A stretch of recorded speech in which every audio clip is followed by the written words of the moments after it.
At Let's Tell Their Story, we'd like to advise that some content may contain rape, domestic violence, sexual assault, child abuse, child abduction, and murder. Not all content is suitable for all audiences. Please be advised while listening. Thank you.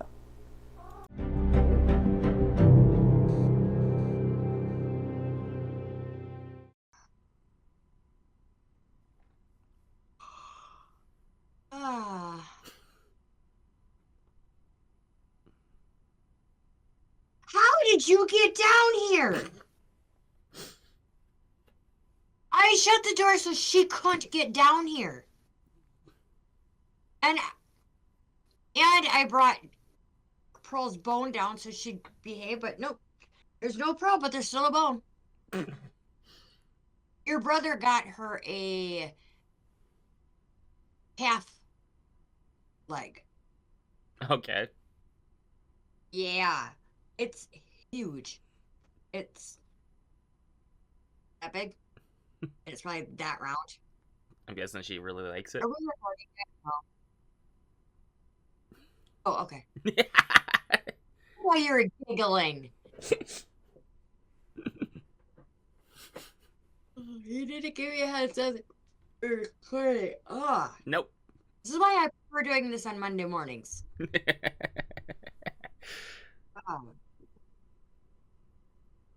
Oh, coffee. The caffeine of champions. And I got Dr. Pepper. So, have you ever heard of Larry Hall? Larry Hall. No, but I just think it's really funny that Oh, just wait, I got a kitty stuck in cords. Okay, she got herself out. Never mind.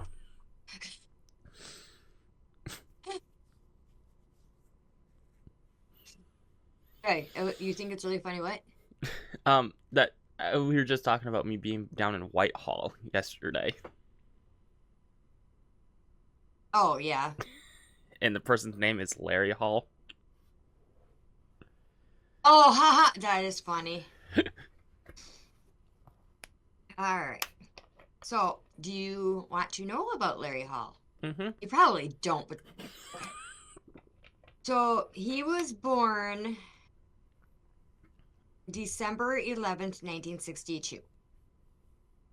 He was some sources say an identical twin, but then other ones say he wasn't an identical twin, but him and his brother Gary, because his mother was so original with names. So Gary, they shared a placenta. You know what that is, right? Mm-hmm. Okay. Bella is going to get in the camera here soon, just letting you know. And so they shared a placenta, and from all accounts, it sounds like Gary was the dominant twin in the placenta, so he fed off of Larry. So when Larry was born, he went into the neonatal care thing, and it's possible that's what made him intellectually not, or his IQ levels when he was finally diagnosed with something, we'll get to that eventually, but was only around 80. 70 or 80. I've seen and heard multiple, my hand's like really going, multiple different IQ levels between 70 and 80, but he was a very slow child to the point that he was picked on in school, like really hardcore. But Gary, he was the good looking twin. And this is where I differ on whether they were identical or not, because if they're identical, how is Gary the good looking twin and Larry's not? I've actually never seen pictures of Gary, but Larry is not good looking at all. Don't you laugh, because I know what you're laughing about. It's not funny. And but he was in their younger years, they grew up, their dad, Robert, so their dad's name was Robert Hall, and their mom's name was Era. I think that's how you pronounce it. It's Aera. Would that be Era or Ara?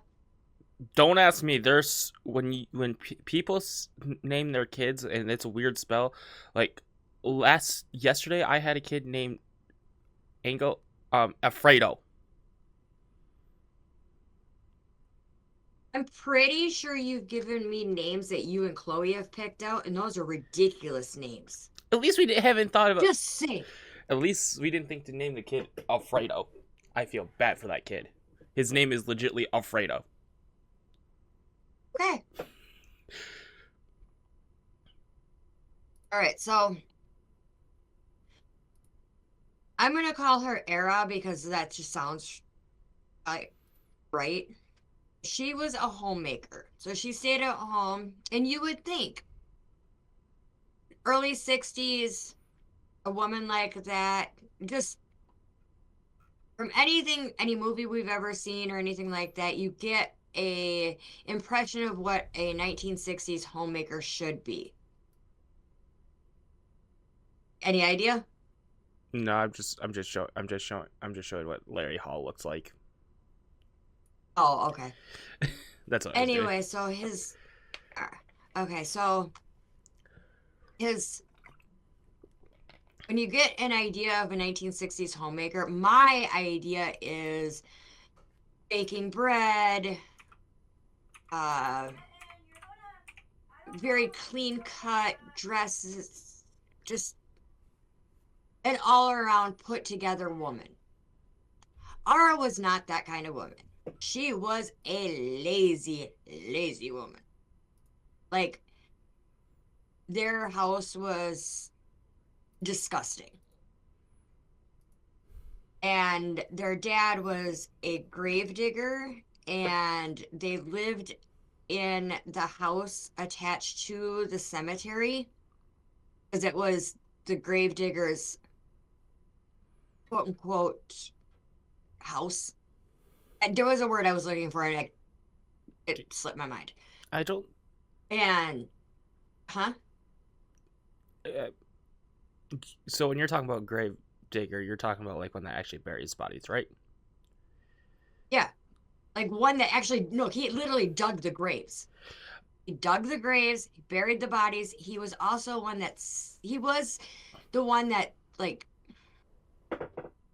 your grandpa and I just recently went through this within the last year, going and talking to one of the, not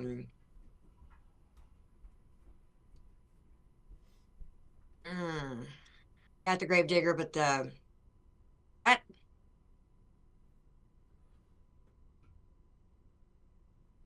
I don't want to throw a name out there, but you know who I'm talking about in the town that Grandpa used to live in?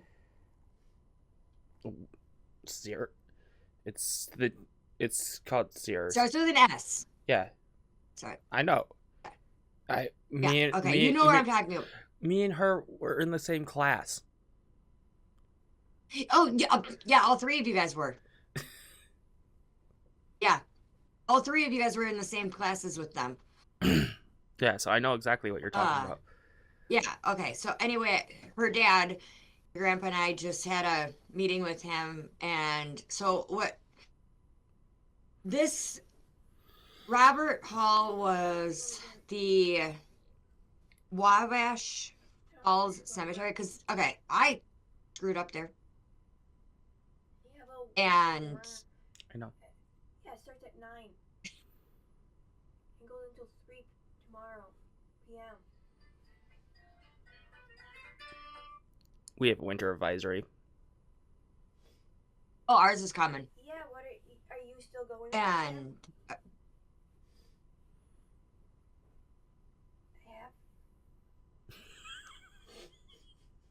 Yeah. She's smiling. Like he's smiling or I'm smiling. She's like, I screwing her up. On Wednesday to take fucking pictures. Yep. There's a winter advisory warning or whatever out until 3 tomorrow, 3 p.m. tomorrow. Okay. Got it. Got it. Thank you, Chloe. She says thank you. I'm worried about you, mister. Okay, I screwed up a little bit. I forgot to say when Larry and Gary were born, they grew up in Wabash, Indiana. And that's where the Problem's not in cemetery it was yet. that. Haha. I'm looked out. See? I looked out. I looked out. Where am I? It's not in Baldwin. You have to go to work.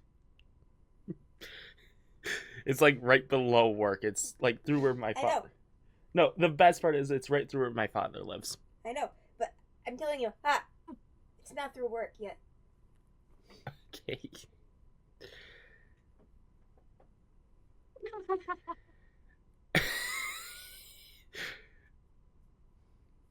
Are you okay there?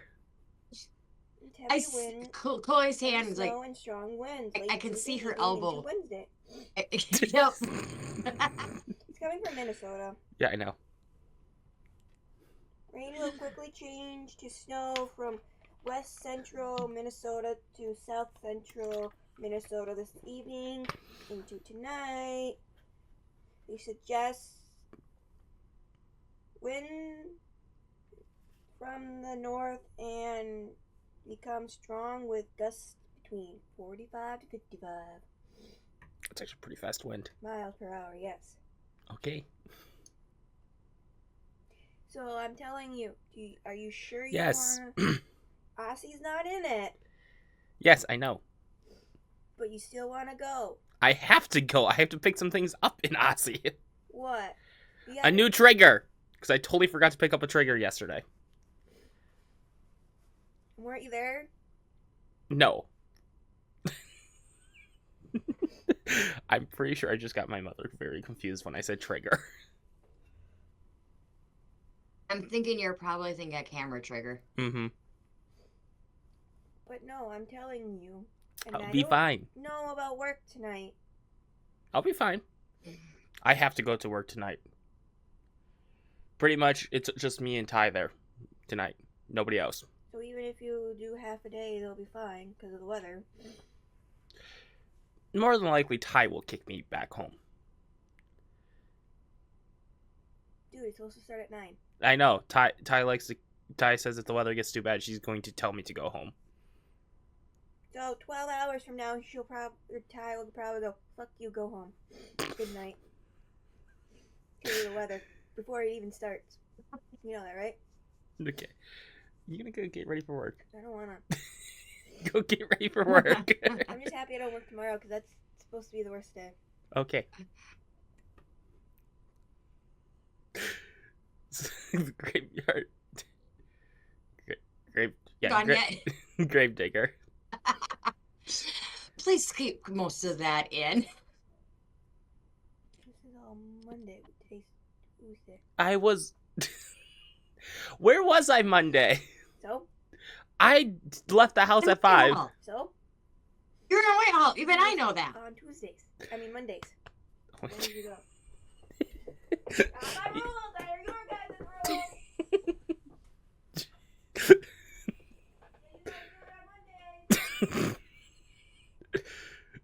I didn't get home until 5. Bye, Chloe.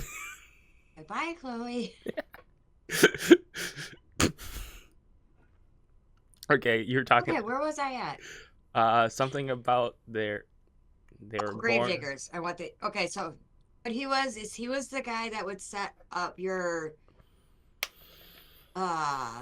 Casket.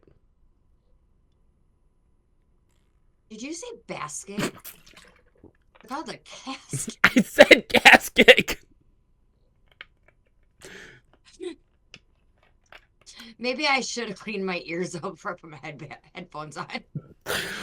No, okay.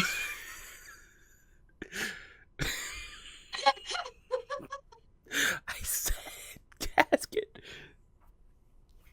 It is no longer a casket, it's now a basket. Really, honestly, though, there's not really much difference. Hello. Do I have an umbrella in my car? Yes, you have an umbrella in your car. Do I have them all? Yes, you do have all the umbrellas in your car. We only have like 2, 3. It's gonna snow. What does she need an Oh, umbrella It's for? raining. Put up. No, Oh, I but did that here yesterday. I've got sunshine over here. Most of them are in your car, except for the purple one that's in my car. Yeah, and you're pissed about that. Yeah, I want my black umbrella back. The purple one's tiny. What? It only fits me. Then why do I keep getting stuck with the purple one if it fits you? I needed an umbrella because it was raining, and I didn't know where mine was. And I just bought an umbrella, and they're like, "Oh, you just bought it because of rain." Yeah, it worked out. This is the joys of having a significant other. They don't leave you alone. Yes, now I am going. Okay. Okay. So, Hey, random thing. Robert was in... The box, the jewelry is coming with us to the car show, and we're selling it. Okay. She know you're recording? Yeah, she does. I only interrupted you. Oh, for okay. 5 She's just being a minutes. pain in my butt. Yes. Okay. I love you, Chloe. If I still have it. I- If she wants it, she can have it all Okay. for $100. That's cheap there. She's not leaving. Obviously. Box for $100. Worth more. So,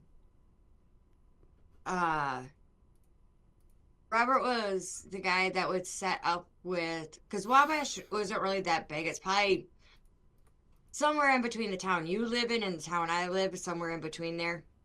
So for Like Oakwa? the size-wise. I was trying not to throw it. Viroqua and the town I'm in are the same size.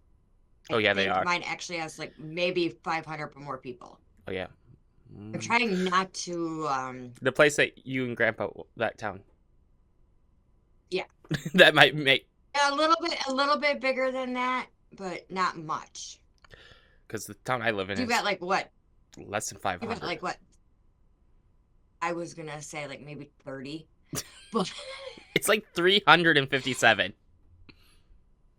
okay. Yeah, And so Robert would set up from like telling like people would give him the money, I think, and he would set up a certain grave site for them, and that was how it was all taken out.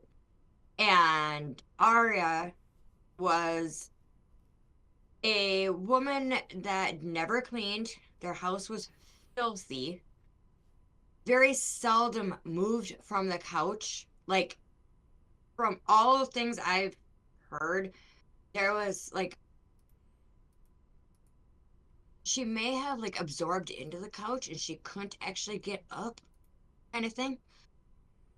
And when Gary and Larry were about 12 years old, anywhere between 9 and 12, they started digging graves with Robert.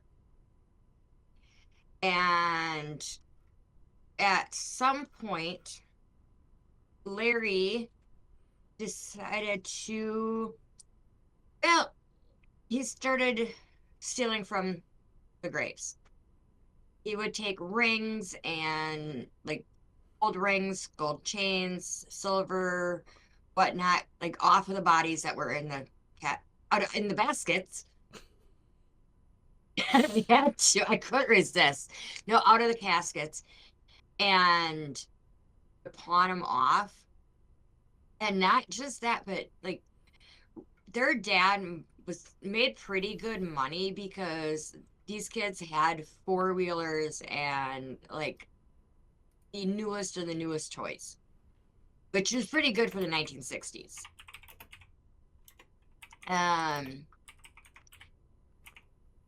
They both attended the Westward Holy Elementary shit. School, and The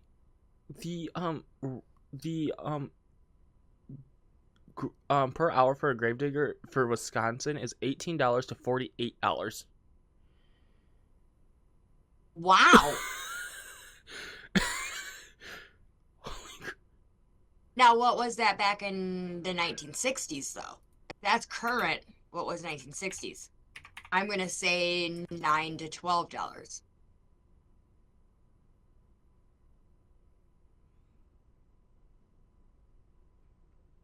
I know you're looking it up.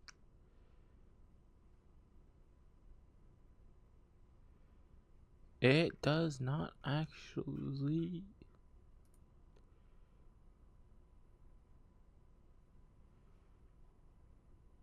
Okay, so if it's that Or just look up what minimum wage was back in the 1960s.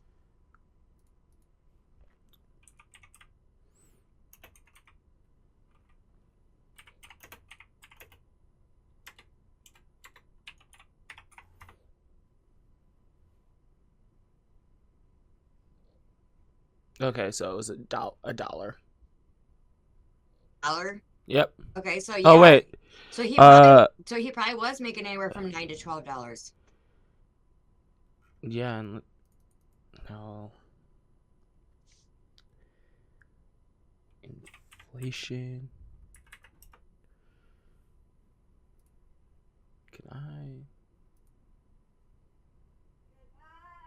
Bye. About time.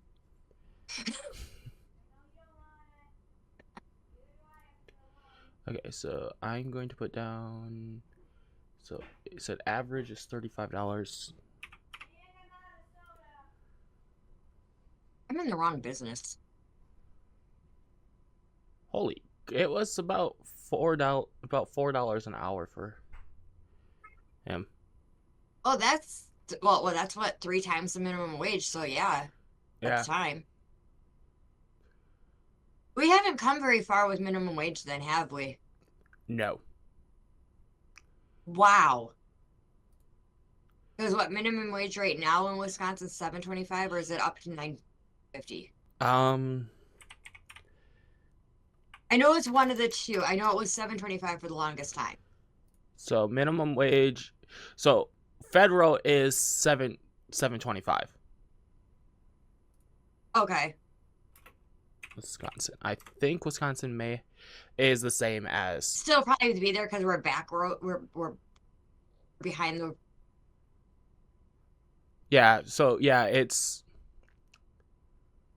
We're behind the horse and everything. Yeah, but the one thing is there is still also the weird law for servers. For minimum wage for servers. Okay. Because minimum wage for a server is $2.50. Oh wow. Mm-hmm. Okay, so Larry started stealing like the valuables and stuff from the coffins. And when he was doing this with him and Gary helping dig dig graves, not Dave's. I'm sure there was a Dave a time or two that was a grave was dug for, but so it pretty much desensitized him to human cadavers, which I'm hoping our listeners know what a cadaver is, because I really don't. Nah. I think we've got.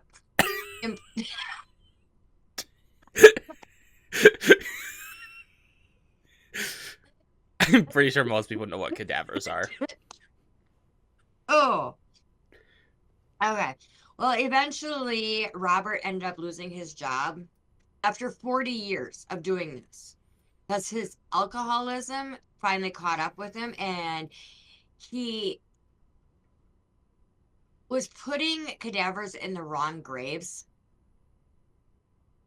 And nobody really knows how long he had been doing that. And now my question is, how did somebody figure that out? Maybe there was a thing where they had to re-examine a body, so they had to dig back up the grave. Oh, yeah. I guess that makes sense. Happens way more often than people think. True. Well, with him losing his job, obviously the family was forced out of the house that was next to the gravesite because that house went with the gravedigger job. Wait, It's bugging me because I know there's a name to it. what, for the job? No, the house. There's a name for it. Parsonage. The house is called a parsonage. A parsonage is a job or a house that goes with a job. Like a lot of pastors have a parsonage that goes with the church.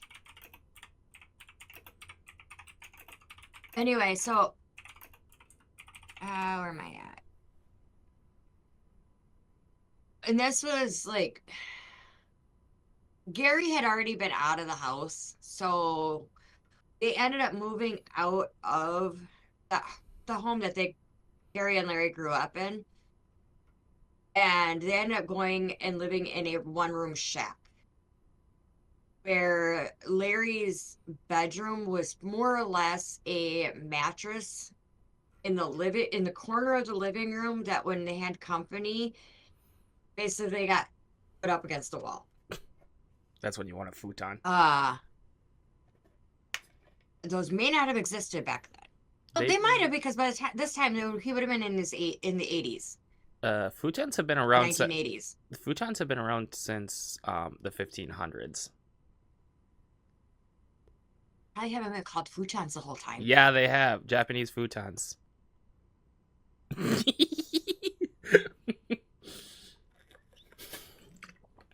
Not the futon couch you're thinking of.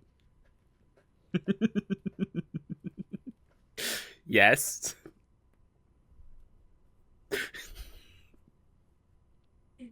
Just so everyone is aware, this is the kid that I have an argument on whether the sky is blue and the grass is green, because it is not always blue and it's not always green. So these poor little kindergartners that are making pictures with the sun that's yellow, blue skies, and green grass, this kid, no, he would have made his kindergarten pictures with a gray sky and brown grass.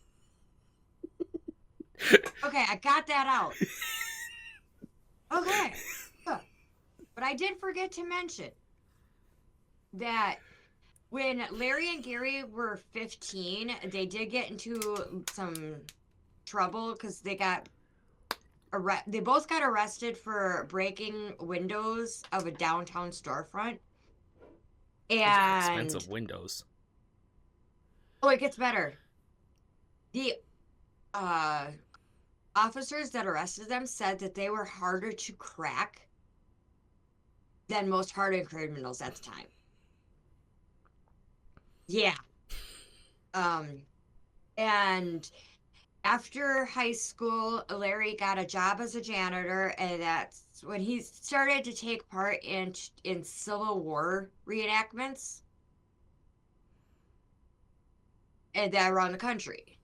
And that's about, okay, according to his brother Gary, the reason he really got into these, other than he was actually interested, was Gary said it was Larry's way of covering his lack of personal hygiene and to act upon his violent urges. Okay, but I'm gonna just preface this right now. Larry's only been convicted of 2. He is suspected up to as many as 50. So in the early 80s,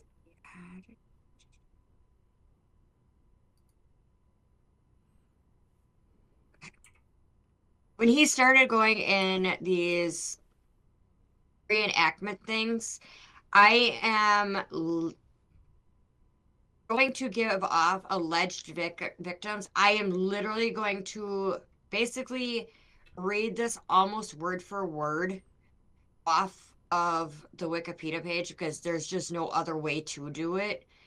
So, on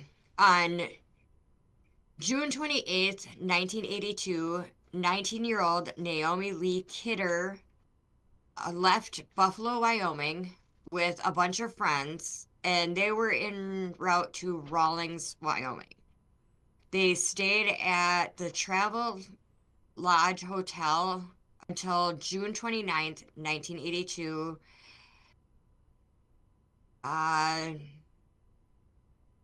And oh, Kidder, or I'm not going to say their last names. I'm going to actually give them their first names. Naomi Kidder, she left to go hitchhiking, and that was the last time she was seen alive. On September 10th, 1982, her nude remains were found in Natrona County, and it appeared to be a partially dug grave. She was finally identified. She was a Jane Doe. Now remember, she was found September 10th, 1982. She was identified March 10th, 1993 through dental records. Her cause of death was ligature strangulation. And Larry is considered a viable suspect because document, when he finally got arrested, he had a document that had Naomi's name on it found in his possession when he was arrested. On September 6, 1986, the body of a young woman was found nude, strangled, and sexually mutilated a day after her death in a cornfield in Summerfield, Illinois. The unidentified woman was referred to by detectives as the Summerfield Jane Doe. She was buried in the Mount Hope Cemetery under a gravestone that said Jane Doe. Oh my God, I cannot talk this morning. Known only to God. Okay. She was found in 1986. She was identified in 2007 as being 26-year-old Eulalia Mila Lali Chavez. Ooh, that was a lot to say. After fingerprints from an arrest record were matched. And Hall is suspected in that one too. DNA evidence at the crime scene proved to be inconclusive against Hall's DNA.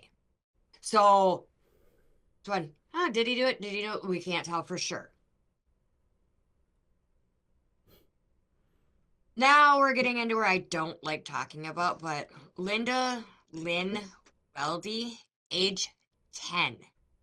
She disappeared on February 24th, 1987. Wait. I didn't see that date earlier. After she was dropped off by her school bus near her home on McClung Road in LaPorte. Is it LaPorte or LaPorte? I'm gonna say both of them because then that way I don't get in trouble for how I pronounced it. Indiana. At about 3:30, her body was found 3 weeks later on March 17th, next to an abandoned railroad track 9 miles away from where she was last seen. And she had been manually strangled. And according to investigators, Larry Hall was in the area at that time. At around 2 p.m. on June 4th, 1987, 16-year-old Wendy Louise Felton was in Marion, Indiana. She was at her house when her older sister took her parents to the airport for a business trip. And when her sister got back around 5 o'clock, Wendy had disappeared from her home, and all of her belongings that a 16-year-old, if they're going to run away, would take were all still in her house or in her bedroom.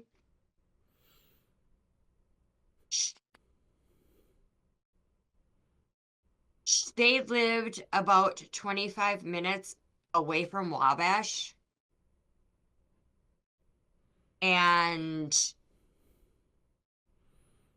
she lived not too far away from a reenactment site that Larry was known for visiting often.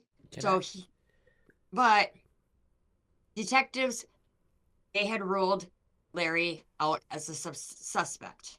Can I say something? The reenactors for Civil War gets paid $42 an hour. Interesting.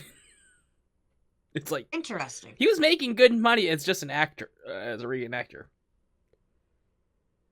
And Indiana is like one of the higher paid. Like 42 is the average. Indiana. Well, he wasn't very good because he went to get a movie audition for one of the silver actor, one of those movies that has that reenactment in it.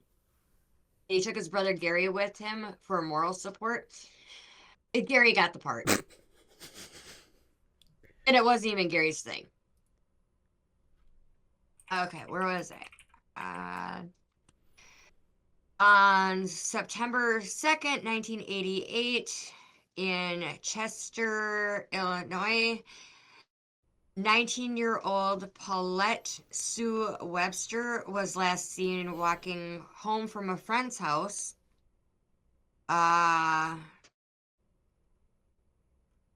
She had not been...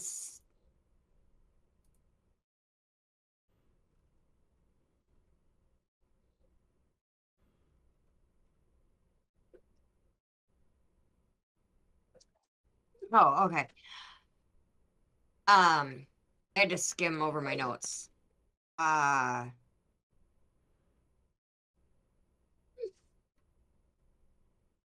authorities initially believed that she had left on her own. Like, oh, she's 19. She's an adult. She can do whatever she wants. And so they believed that there wasn't any foul play. And in 2011, get out of the 1900s case, we're not there anymore. Larry Hall sent a letter to the author Christopher Hawley Martin, who was a Wabash native, and wrote a book about Larry, in which Larry claimed the responsibility of the Webster's murder. And he said that if he had taken Pauline, he would have took her to a remote location where she was kept and sexually assaulted for several hours. And then Larry would have thrown her in the Mississippi River or buried her. And Hall actually wrote, if I did it, I would have put her in the river or in a field. Now, we'll find out later on that he does have an ammo. He doesn't have a demographic person. I mean, obviously they're all females, but he doesn't have like a specific age group or, oh, I like brunettes, I like blondes. It's white and Hispanic. Okay. I legitimately have the a thing from Radford University up for it. Okay. So yeah, it's victim types are prostitute, young, middle-aged women. Okay. Well, except for the 10-year-old. Young. Yeah, I'm pretty sure a 10-year-old is not a sex worker. No, We no longer use the word we no longer use the word prostitute. It is sex worker. I'm sorry, I'm going to argue that one back and forth with you. Okay. I'm getting to the end of this list. I know the list is long. I can see that. Yeah. Okay. On July 1st, 1991, Michelle Lee Dewey, a 20-year-old single mother, she was found strangled in her second floor apartment in Indianapolis. Her 18-month-old son was in a back bedroom with the door wedged shut. Thankfully, he was unharmed.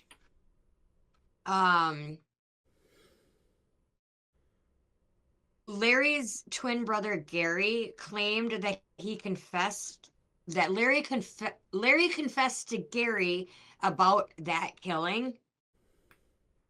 And Larry's 1982 Dodge van was seen in the area that day. On August 19th, 1992, I am going to do my best to pronounce her last name. 22-year-old Lori Jean Dupes? I think it's Dupes. She was last seen at the Fox River Mall in Grand Chute, Wisconsin. Yeah, I remember this happening. She was entering her 1984 Volkswagen. I actually think this is about the time that I got obsessed with the Volkswagen Bug.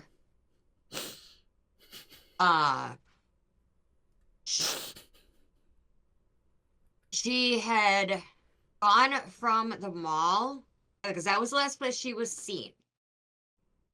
She went to her boyfriend's house in Menasha. God, I actually said that without saying Matrasha. It's Menasha. Okay, we have a friend that lives in Menasha, and she is really known for calling it Matrasha. You know exactly who I'm talking about. Cheapy Falls. Okay, Dairy Queen. Inside joke. Maybe someday we'll tell the audience. Actually, we might actually do a Patreon on that, on explaining that whole thing. Well, she got to her boyfriend's house between 10:15 and 10:30 the night of August 19th, 1993. Or no, 92. I say 93. 92. I turned 12 that day. That just now dawned on you, didn't it? Yeah. So if I'm not mistaken, that specific car would have been a diesel car. Which one did you say? The 1982 Volkswagen. I'm going to assume it's a Bug because at that time everybody wanted a Bug. Or Rabbit. But it may have been a Rabbit. Yeah, it was probably a Rabbit. Yeah. Okay. And it was diesel. Or I think it was. So her diesel. Sister. Yeah. So her sister, her boyfriend, and a friend, they had heard her car pull up. Oh, so that's definitely diesel. Assume it was a diesel. It's got to be a diesel if they heard it coming. But she never came into the apartment. The thing has good mileage. Hey, what do you say when the thing has 35 miles to the gallon? That's really good for a diesel. So they heard the car, but then she never come into the apartment. So they go out and they found that her car was locked in the parking lot, and on the hood they found a styrofoam soda cup on it.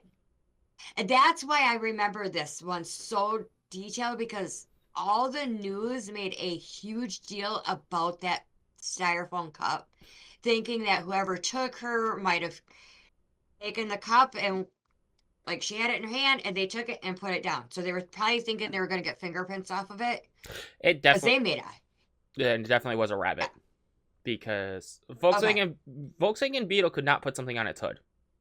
Yeah, you're right. Yeah, it would slide right off. So her car was locked, her purse was in it, her overnight bag was still in it, and in 2010, Larry was first identified as a suspect in her disappearance. He had admitted to abducting and murdering her,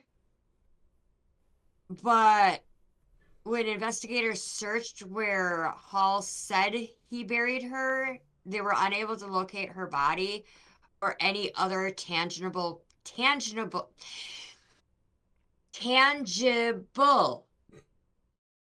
I can't say it. I just had to say it slow. Proof that she's never to this day been found. There's no chance the color of the vehicle was yellow. I don't know. You know exactly what I'm talking about. Yeah, I know exactly what you're talking about, but that wasn't a rabbit. Oh. That was. Oh wait, yes, it might have been. Yeah, I thought it was a rabbit. Are you talking about the Jane Doe from Westby? Yes. Okay, then we are on the same. Okay. We might want to do an episode on that. I've already done an episode on that. Oh yeah, you did. Yeah. Yeah, that's the 10 or 20, 30, 40, what's my name? Some of them I actually remember the titles of the episodes. I only have two more. And these are actually the two that he ended up getting convicted of. On March 29th, 1993, 19-year-old Trisha Lynn Reitler. She walked to the Marsh supermarket, which was approximate. Oh, she was at the Indiana Wesleyan University. It's Wesleyan. How would you pronounce that? Not even gonna try. Wesleyan? Not even gonna try. Okay. She was in her dormitory studying for a test and everything. As she got up, she basically was walking half a mile where she went and got a soda and a magazine, and then before leaving the store, she intended on returning back to the dormitory in Browman Hall. And that's when authorities believe she was abducted, was on her way back.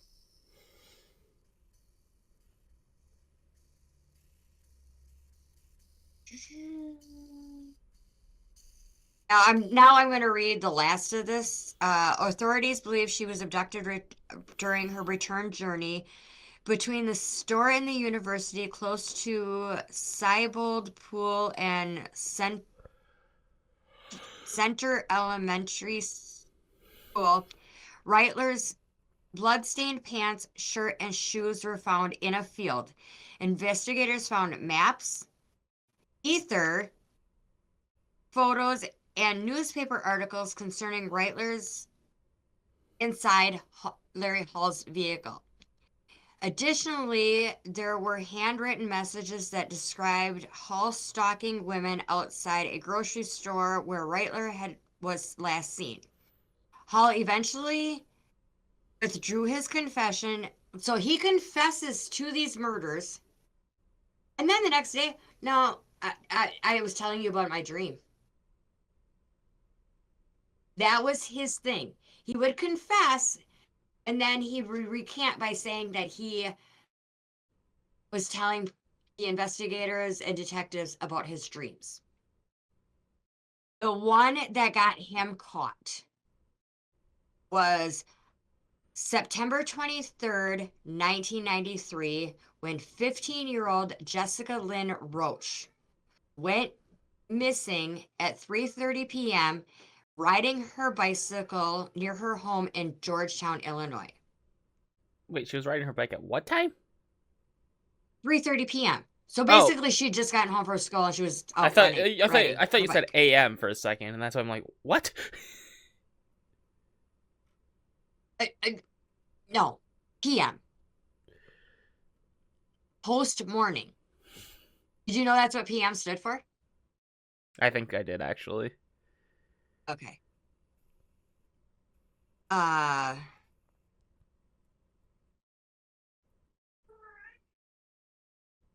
So what happened was his Dodge van that Larry was known for driving was seen in the area when Jessica went missing, and there was two 14-year-old Georgetown girls.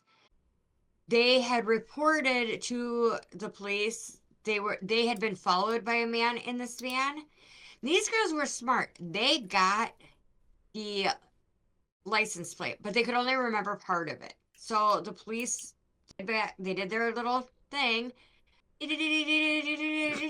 Oh, that comes back to Larry Hall. That's a visitor. I don't even know where my He cat. always makes it. He always makes an appearance, doesn't he? Yeah, This is Backroads the does. pretty boy. Yeah. He also knows not to walk on the keyboard. That's why Bella's not allowed in here. So they found him, it come back, and he happened to be in the area at the time. And he basically he was the only one that had details on what happened to Jessica with the abduction. But once again, I was telling you about my dream. He confesses, and he confesses things that nobody else would know. And then he tells them that it was just a dream. So they did finally find him guilty in June of 1995 for the abduction and the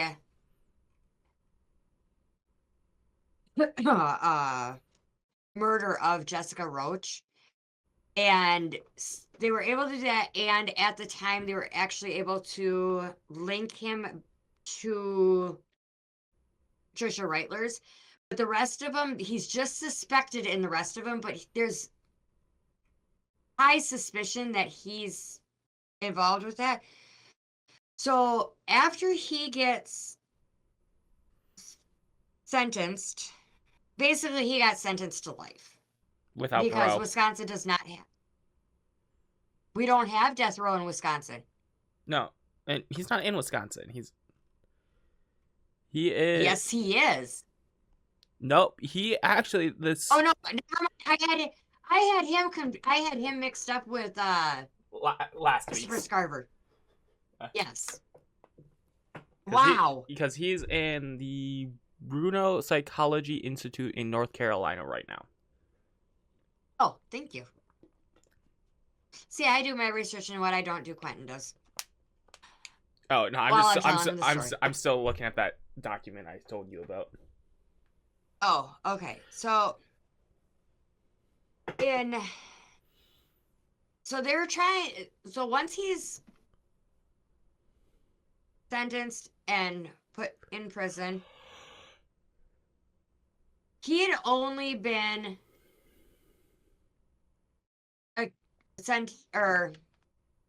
convicted of the 2 crimes. You know what? I just realized. I bet that helped a little bit. I forgot to turn the light on. Not that it's doing any good because the cat's right in the way.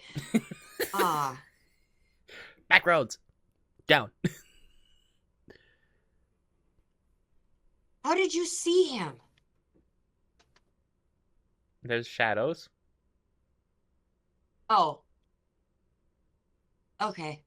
Kind of creepy. They wanted him to actually confess, but they needed to go another way about it. So there was the FBI reaches out to a Chicago businessman named James Keene.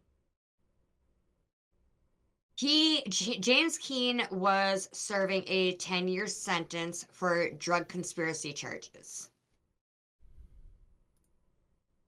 And the main reason is Larry was going to appeal his conviction for Jessica Roach, and he would have probably won it for the kidnapping. But they knew that James Keene, he was notorious for just his charisma and getting people to talk. What are you looking at? It's kind of weird. Oh, remember I have like 4 different screens.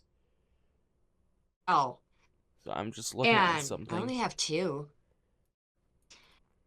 And so they offer him a full immunity and to basically erase his whole tenure thing if he's willing to go in to this maximum security prison and become friends with Larry. All right, I don't need the notes anymore. I know the rest of this. So he goes in.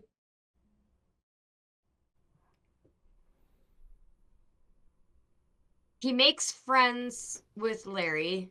Like he realizes, oh, okay, the guy spends a lot of time in the library and he's like, and the wood shop. When Larry's in the wood shop, he's making ravens out of wood.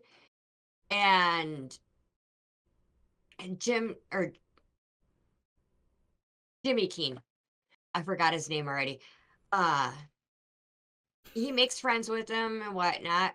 And in the process, he's like, hey, what are all these birds for? And he's like, would they watch over the dead? Well, Larry had a handmade map that he had little dots on. And he put the ravens on these dots. And he told Jimmy Keene that the ravens watched over the dead. So it was suspected that where he had these ravens over the map was where he had buried the bodies.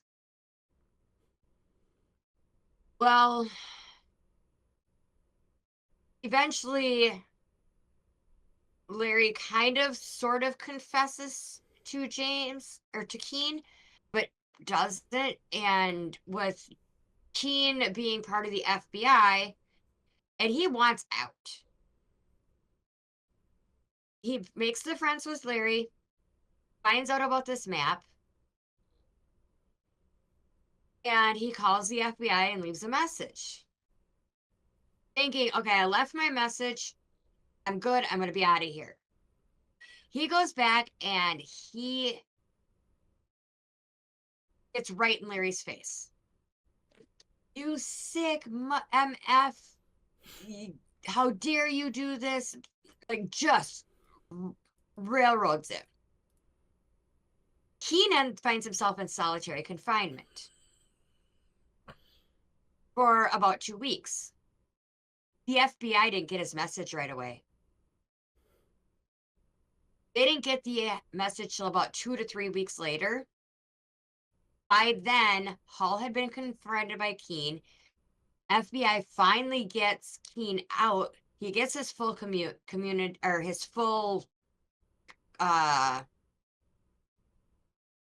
sentence. Not commuted sentence. Pardon. Pardon, yeah. I had to think. I had to think about turkeys. Thank you. That's a good way of thinking of it. And when the FBI goes to find this map and the ravens, the wood carvings, they're gone. Because Keene called him out on it. And the FBI did not get. And then Jimmy Keene, he decides to write a book. And the book is called, oh, just give me a second. I know the name of this.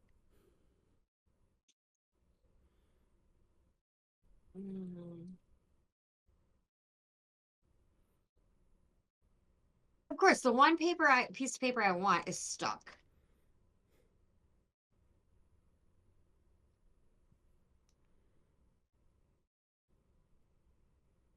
Oh, what is? Oh, in with the devil, a fallen hero, a serial killer, and a dangerous bargain for redemption is the name of the book.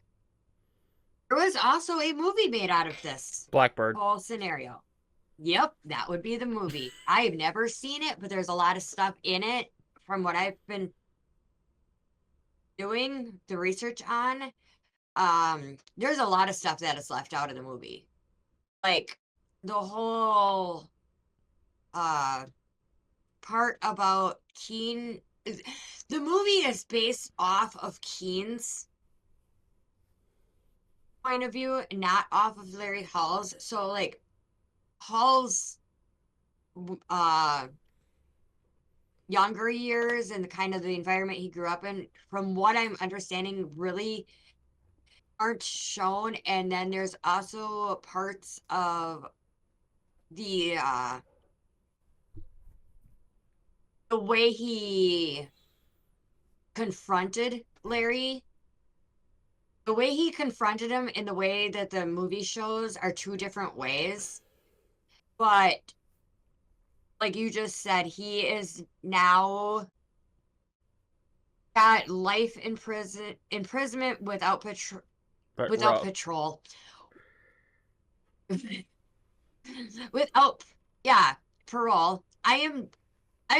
Tomorrow's gonna be worse because I'm running on like no sleep right now and I'm not getting any nap today. And where'd you say he's sitting at again? Bluntler Psychology Institution in North Carolina. Yeah. Oh, never mind. I should have said that at the beginning, which kind of like he had like all of the makings of a serial killer.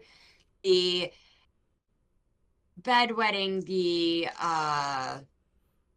Born in December.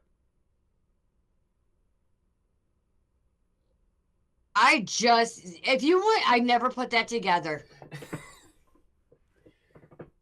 Yeah. Remember when I had you look him up about a week or so ago? Just the picture? Yeah. Remember what I said who he reminded me of? Yeah. That person also has a December birthday.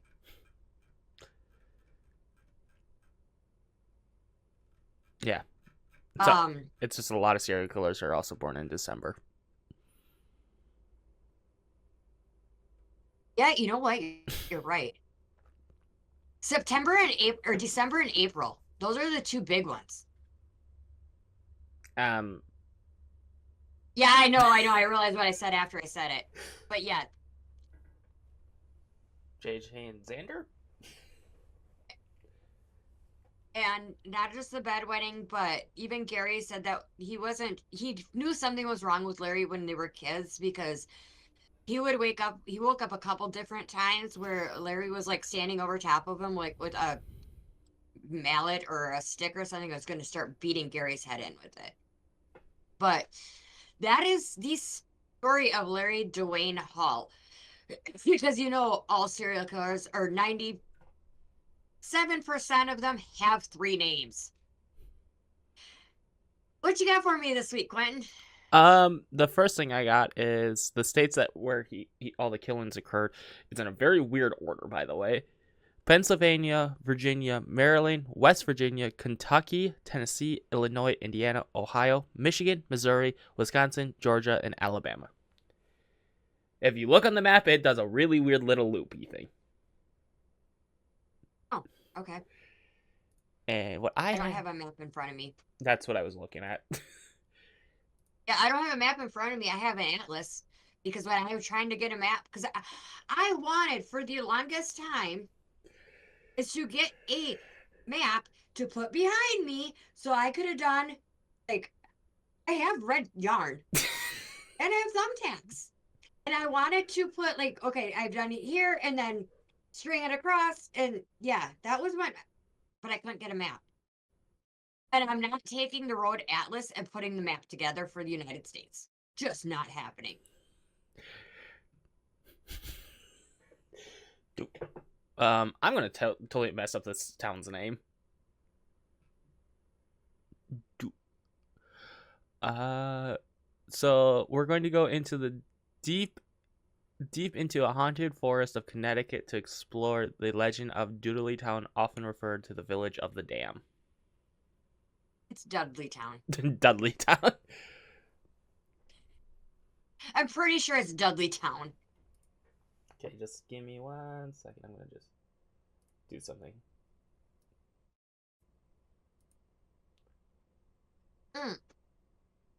Can we pause a second? I gotta pee. Yes. Now you're focused. Yep. I had a really weird little thing with that. I'm thinking I need to put a pillow in here so I sit up a little higher.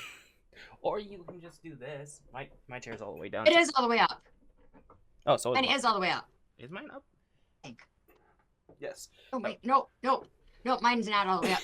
You're going down. I just went way down. I went way down.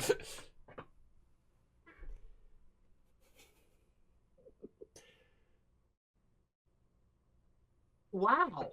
But I can't touch the floor now. I'm short. I can touch the ground with mine all Yeah, the way. that is better.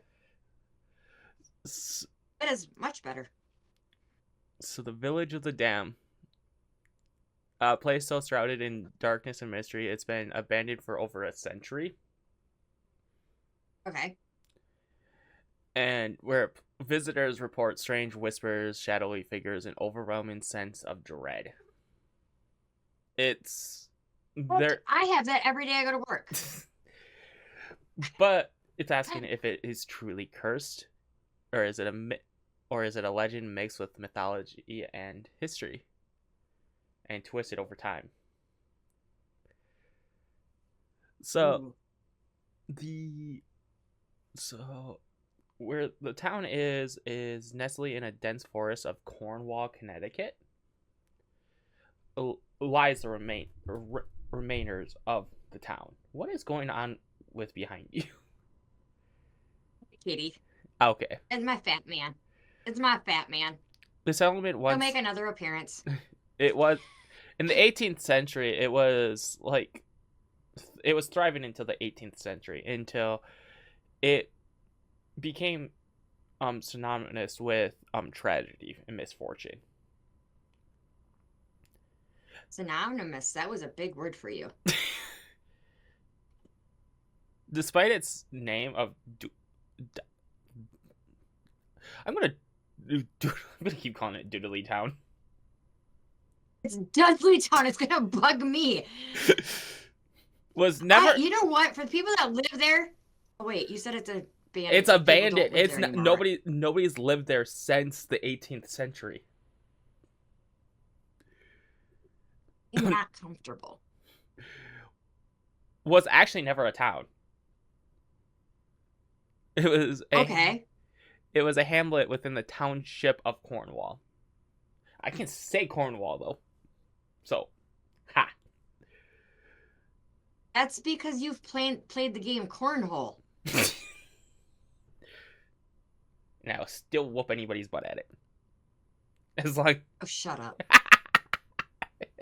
it was settled in the early 1740s by Thomas Gifter, followed by the oh my god, this is gonna be really bad because it's their family name.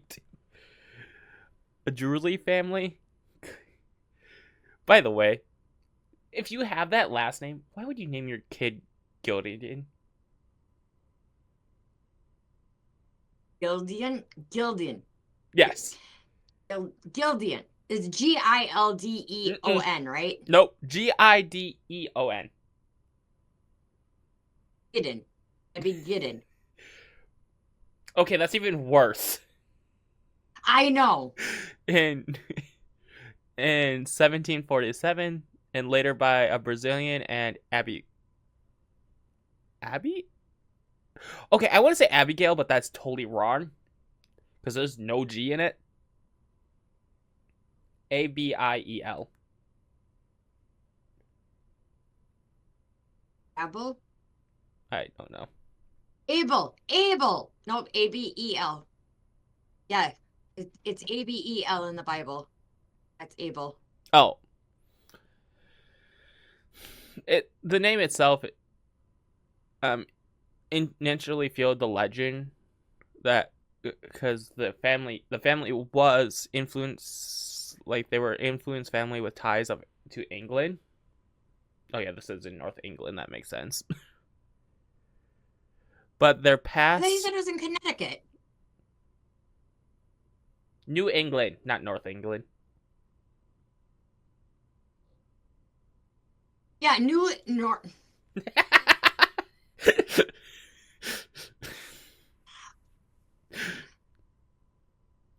But Do you know geography? not at all. It's not like I A's world geography and normal geography.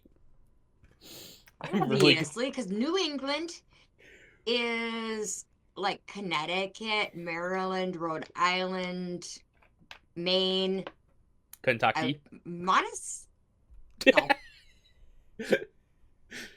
I want to say maybe Pennsylvania. Yes, Pennsylvania, definitely. Pennsylvania Yes. was the first state, so yes. But there, I didn't know that. yeah.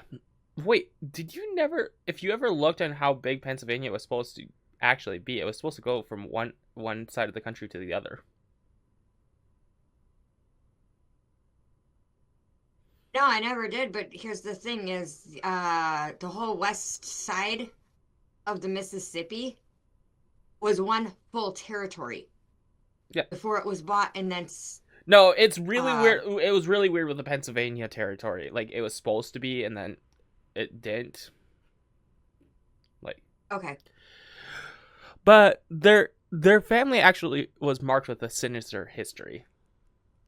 Their family Okay. lineage tracks back to Emerald I want to say Doodley. Try and say Doodley, but we all know it's Dudley. Dudley, an English nobleman executed for treason in the 1510s. Weren't expecting an execution. Wow. An execution, were you? No, it was not. Some believe that his execution was the curse of the Dudley. I'm never gonna be able to say Dudley bloodline. Dooming future generations to misfortune and ruins. The alleged curse said to follow them across the Atlantic to the new settlement in Connecticut. Oh, I just had like a light bulb go off. I had a total light bulb moment. I know this story. Nope. Oh, I think I do. Just keep talking. Where disaster after disaster befell those who lived there. So the tragedies that happened in the town over years, disturbing number disturbing number of unfortunate. That's all, folks. Let's try that again. The worst part is the word I was trying to say. This is not even in my notes. Disturbing number of unfortunate events took place in the town. One of the earliest records tragedy involved a resident named Nathaniel Carter. After living in Hamilton for a time, in the hamlet, so basically the township. So this is more of a township, not a town, even if it's called a town. Yeah, the town I grew up in is a township. Nope. It's not a town. No, like what I mean is Nope. I take that back. it was a village. But no, That this was is a village. The one down the road was a township.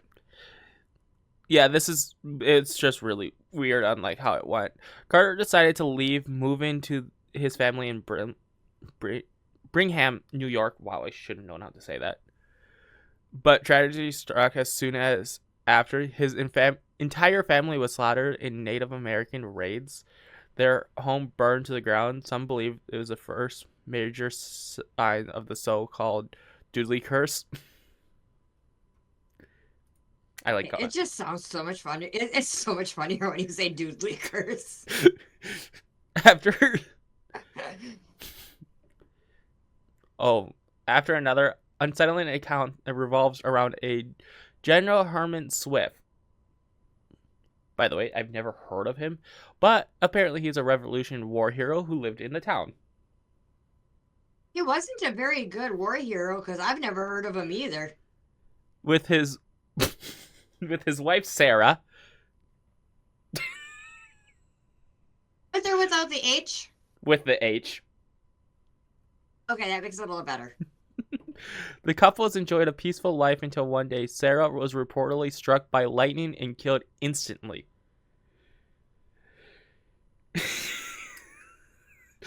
Well, that was an electric shock to her system. General Swift. That's hard for you to say, isn't it? No, his name is seriously General Swift. You know how funny that is? You didn't have a General Swift, did you? No, I did not. No, I did not. I had to think about that for a second. General Swift was never the same after that. His grief quickly turned into... He wasn't so swift about it, was he? No, his grief turned quickly into madness. He was swift to go to madness. And soon he's oh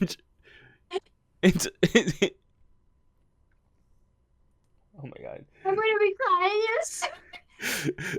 He was soon instituted dying a broke man. So he went into an insane asylum. Oh, so he had a broken heart. Yep. And the tragedy continued. Families reported mysterious illnesses, disappearances, cases of insanities, crops withering, livestock dying without explanation. Which just reminds me of the Skinwalker Ranch for some odd reason. Which is really weird because it reminds me of a horse. I can't remember the horse's name, though. And the settlement began to whisper that something evil lurked in the woods surrounding them. I mean, if you get struck by lightning, that's... I thought she died. She did! The weird stuff happened after she was struck. No, it was multiple things. Besides swiftly going nuts, and they think women are having... I'm sorry, but when a man goes nuts, it's a whole lot worse than when a woman goes nuts. Because at least women know they're going nuts. Men don't realize they're going nuts until they're completely insanely nuts. I don't know what you're talking about. Okay. Now, by the late 1800s, the town was completely abandoned. Like, it said that whoever stayed too long either vanished without a trace or was driven to madness. The forest got the nickname the Dark Entry Forest, which, so that's what covers the settlement now. So it's been reclaimed by nature, so nothing really of the things happened. So in other words, what you're saying is the trees aren't perfectly aligned. Yes. So, and then in the You might actually go in that one. And In the 1920s, the land was purchased by a private group known as the Dark Entry Forest Association. Which, why would you name your thing that? I don't know. Which sought to protect the area and prevent further trespassing. So people been wanting to go there just to explore it. Blair Witch. Now you're saying that, was there anything with the witch? Connecticut had a lot of witches. Yes, but the witch trials were Salem. That was Massachusetts. And I'm sorry if I said Massachusetts wrong. I am from Wisconsin, and I have a Wisconsin accent. No matter what anybody says, it's not Minnesotan. I still like how you're mad about that one. I'm always going to be mad about that. And then my accent?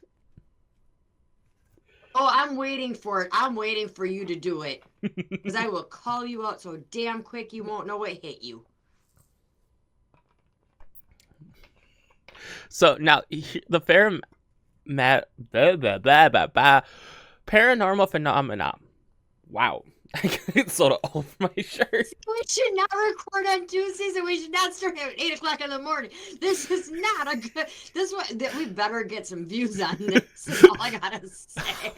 There's with as many people as that actually visited before they finally were able to like make sure people could not get into it anymore.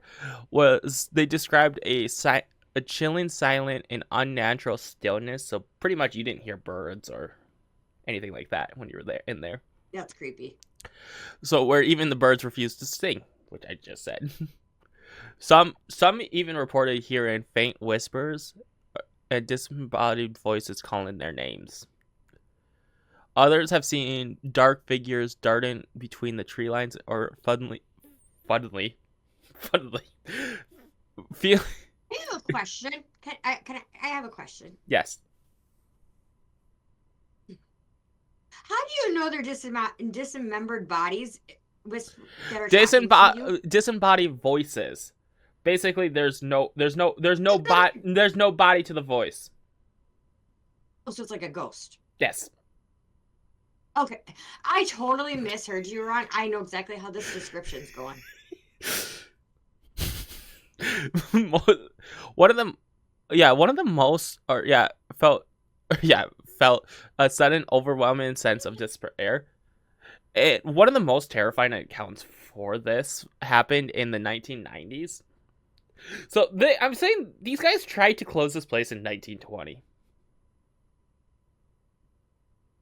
The dark forest and the dark entry. 70 years. Yeah, the Dark Entry Forest Associated purchased the land in 1970 or 1920. The most terrifying account happened in 1990s. Okay. Who reported seeing a hooded figure standing at the edge of the woods, and they turned to leave. The figure suddenly disappeared, but the group heard footsteps following them all the way back to their car. No one else was around when it happened. My first thought was Red Riding Hood. See, that Wait, that's even more creepy. What I just thought.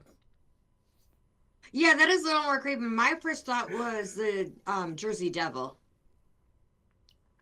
I don't know why I thought Red Riding Hood, but that is actually even more creepy. That one.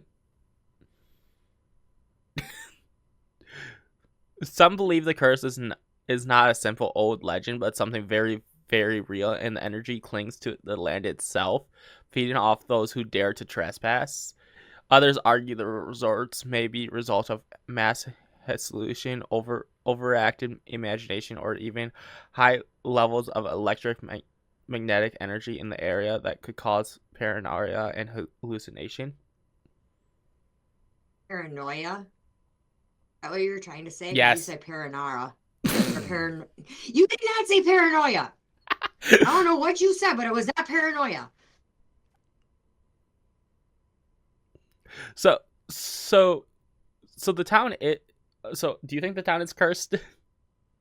Or do you think it's just an eerie history mixed with the folklore and I superstition? think it's probably just more a folklore. Or For- folklore, not a folklore. Wow. Yeah, this description's definitely going to say Quentin and Casey cannot talk today, and they should not start recording at 8 o'clock in the morning. So, though there is one thing we do know about the thing is that trespassers are quickly turned away from local authority, and the land is still under protection of that weird entity, association. You know, the first It's time the entity of the no, it's the dark forest it's entry dark forest. Basically, they name themselves after the forest. Though I'm pretty sure the forest wasn't actually, what was the forest called? No, I'm pretty sure that forest wasn't actually called the Black Forest, though. No, it was called the Dark Forest. Hold on, let me just see if I can find what the forest name was. I don't know what the forest is actually called. Anybody that was actually listening to if anybody was actually listening or paying attention, you know what it was called because Quentin said it at one point, but we can't find it, and I don't remember what it was.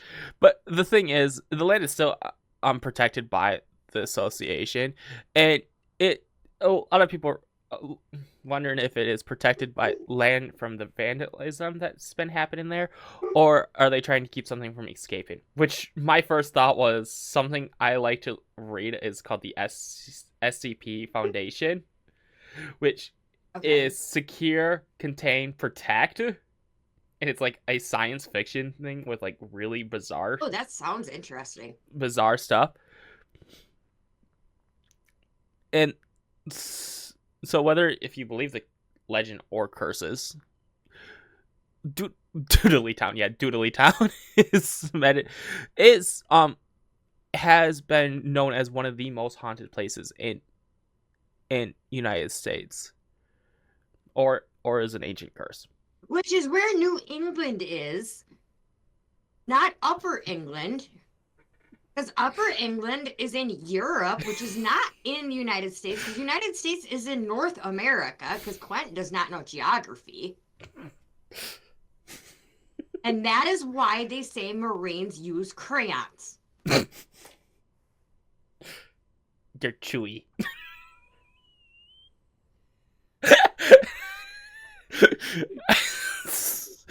So that's all what I have for this curse.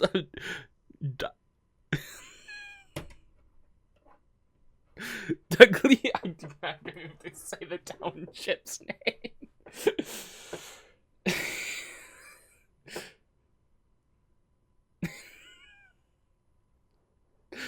Are you okay there? Yep. Yep. You got me just... I got the giggles from the chewy. And the cat's just going... Mine? Yes, yours. Mine's not even in here. Yeah, he look behind it.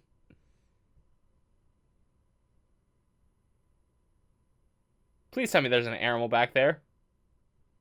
That's Bella. Okay, I'm like, please tell me there's an animal back there, because if it's not, I just saw your thing do this. Kind of creeped me out. I seen it too. I'm like, because I heard her upstairs. I didn't see her come down because usually she's across the computer. So that's maybe she's finally learning. That's everything I have for the curse.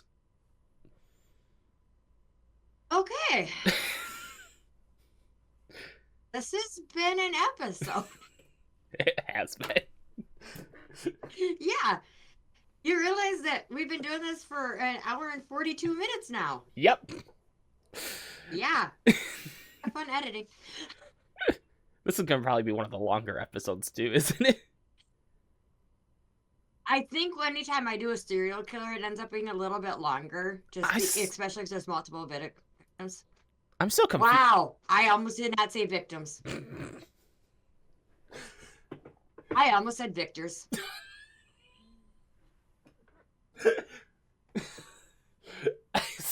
We're probably gonna have to end the podcast here before we both break. Yeah. It seems like neither of us can talk today.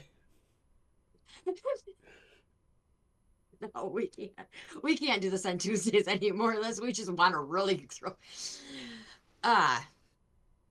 You're watching on YouTube, subscribe. Hit that subscribe button. Leave a comment. Hit your like. Follow on Facebook, Instagram. Are you doing anything on Instagram? If people would actually do anything on it, I might. I don't. I can't touch Instagram. I do. I have it all set up.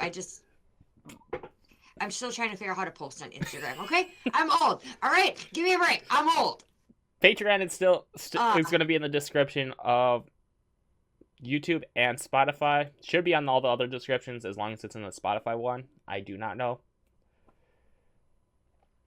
If what's in there? The link for Patreon. Oh yeah, it is. It was. It has been. Oh, and then also we'll have the Discord that where we're actually recording, where you guys can actually talk into it too. You can also join that too. Make everything a little more interesting. This means we get more cases. Yeah. And if you have a personal story of any sort that we would love to do a your guys' stories, and we're actually, Quentin doesn't know this yet, but we're gonna call them their stories. Like a lot of other ones have other names for them, and I'm like, I don't know where to go with it, so I figured their stories, which is your guys' stories. So send them in to let's tell their story at gmail.com. Or post them in the Discord if you don't want to do the email. Well, yeah, if you post them in Discord, Quentin will end up reading yours. If you send them to the email, I'll end up reading them because Quentin's lucky I can actually hit the button to get my camera to do all this. Yes. All right, but we gotta go because it's been almost 2 hours and we cannot talk. So, love you. Bye. Stay curious. Oh, yeah. Yeah, we're going to be gone. See you guys.